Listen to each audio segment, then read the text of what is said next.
So don't forget to check us out on all our social media platforms: Facebook, Twitter, Instagram, Discord. We're on them. Yeah, so it's me, the Minyon, and I'm back for another Minyon's Recipes Part 12. Wow. And it's my Sacred Beast Raviel deck. I know I said I wasn't going to do any more of the Sacred Beasts, but I did. So, in my last episode, if you didn't watch it, I recommend it. It's the Sacred Beast Uriah deck. I said I wouldn't probably do any more Sacred Beast deck because Uriah was the best. Well, I overlooked the fact that Raviel is a beast among monsters. He's a fiend, which is my favourite type of monster, and he's just a powerhouse. Lots of great cards in here to go with him. We've got this guy who manages to bring a spell card from your deck as long as you remove it from the graveyard. Very good card. He's one of the Monarch cards. Super card. Really boosts up Raviel because it allows you to get Fallen Paradise, which will allow you to draw 2 cards if Raviel is on the field. So Raviel, what more can I say about him? He requires 3 tributes, or well, 3 sacrifices. He himself is a special summon, so that's cool. And once you sacrifice 3 fiends, he comes on the field. But you can also use that other dude, the Summoning Beast dude, that is in the Uriah deck to get him on the field quicker. The only thing is he can't attack the turn he's special summoned by this effect. But it's still a great way of getting him on the field. And of course, if you've got Fallen Paradise, which you probably will, you'll get to draw 2 cards. There's just so much setup in this deck. It flows a lot better than Uriah, which I was surprised by. The consistency of this deck is unbelievable. It's just fiend, Raviel on the field, Fallen Paradise, and your opponent can't touch him. If they want to get him, they'll have to get rid of Fallen Paradise, and by then it'll be too late. Now I've also got other cards in here that'll really boost them up. Phantom Chaos, he's more of a bit card. You're not going to use him a lot, but he does have a cool ability to allow you to remove a monster in the graveyard and steal its effect, so to speak.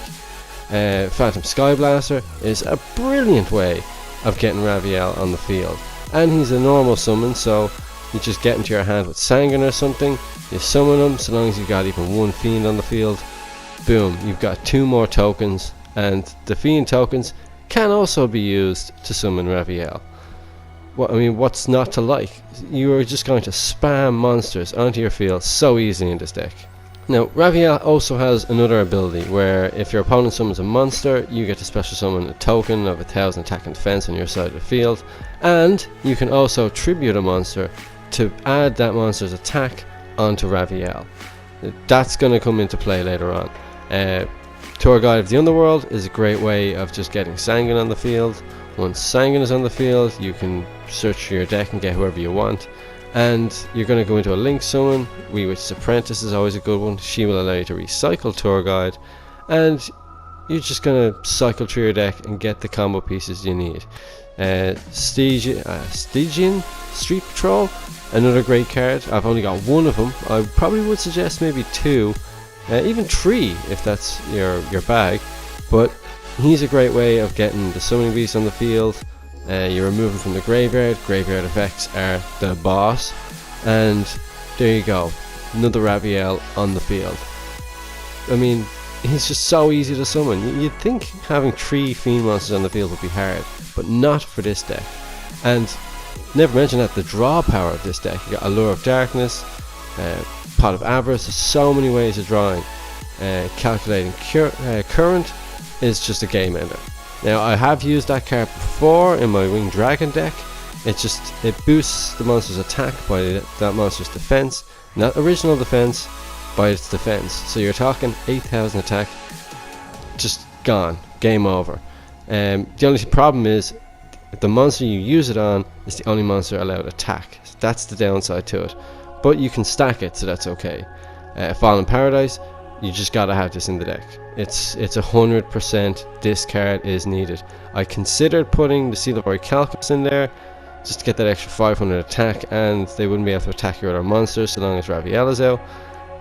But come on, Fallen Paradise, that draw power, 2 cards just for having them on the field. You can't mess with that. You're just gonna cycle through your deck, get the combo piece you need, and you're gonna end it very quickly.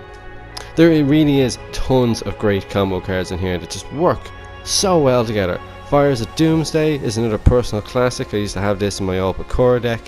It just summons 2 tokens.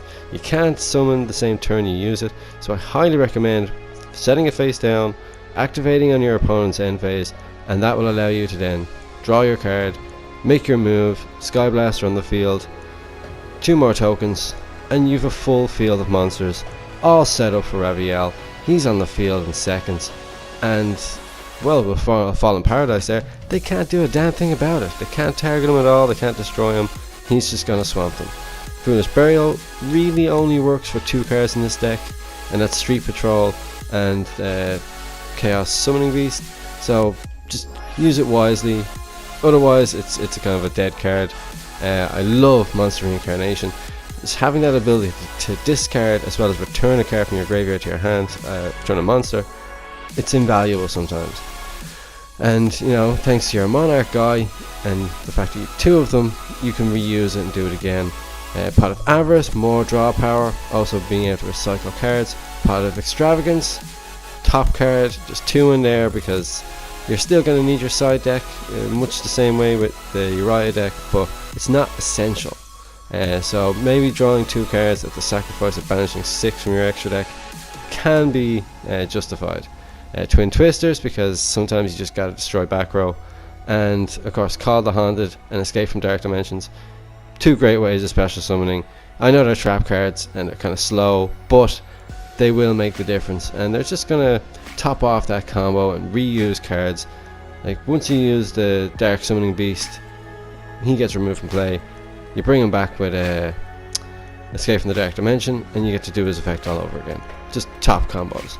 Now I do have a few XC cards in here that you don't use very often. It's very rare you're going to get 2 level 4 monsters on the field, mainly because you've only got certain ones. Super Dreadnought Rail Cannon might come in handy if you're playing against a deck that just shuts you down and you manage to get 2 Raviels out, just to take those last 2,000 life points off, finish the deal. You are going to fill your monster zone, so Borlow Dragon, Boral Sword Dragon, you might get a chance to use them. Nightmare Cerberus, you're definitely going to use. So easy to summon, and with that ability to just destroy any special summon monster, I mean, come on, that's a given. How have I not used this card more? I don't know, but he is a godsend now. Moving into the other Link monsters, you've also got your Nightmare Phoenix, 2 of them, because why not? Back row destruction is valuable. Nightmare Unicorn, I don't tend to use as much, but the opportunity arises, he will return a card from your opponent's side of the field to their deck. You're going to leave them wide open, and because more than likely you'll have Nightmare Phoenix on the field beforehand, he counts as 2 materials. Bing bash bosh, Unicorn's on the field, their monster is gone, and they are wide open to the attack. I mean, what's not to love? Nightmare Unicorn, also a fiend. You see the theme? Huh? You see it? Because it's a dark deck, you're going to want to have Wee Witch's Apprentice in there. She is just so easy to summon. She'll clear your monsters off the field, triggering their effects, and you'll also have that added bonus of using her effect to return one of them. I most of the time go for Tour Guide and allow you to reuse her effect. So she's just a no-brainer if you ask me, and she decreases light monsters by 400. That can sometimes come in handy. Duke Shade, the Sinister Shadow Lord, he's optional. Most of the time, well, okay, nearly all the time, my side decks are just prerogative. These are what I wanted to have in. Very rarely going to use them, but he is a great way of getting Raviel back to your hand. Just if you spend all your Raviels, they all end up in the graveyard. Duke will allow you to get one back, but majority of the time, you're just going to go with the main deck here. So many ways. I mean, you're just going to just pop. Just fiends all over the place. Too many fiends. Well, okay, you can never have enough fiends, but it's just such a workable deck. I really do like it. Raviel being one of the main cards I used to use back in the day when I used to run my Goblin King deck, you know, thinking I was cool with DNA surgery and stuff, but that's a long time gone.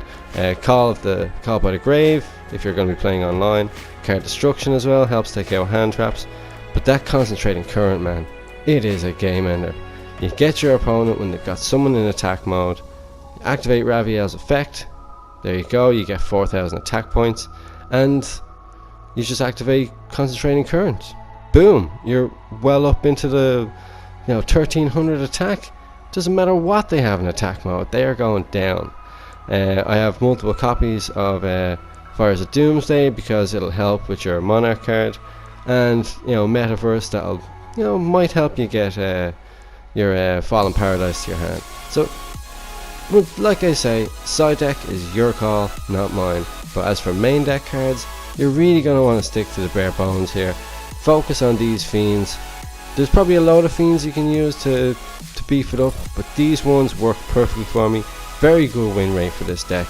You just storm, guys. There's no coming back from it. Raviel is now my new favourite Sacred Beast. So, thanks for watching, guys. Make sure to leave a comment on what deck I should do next. I'll see you in the next one.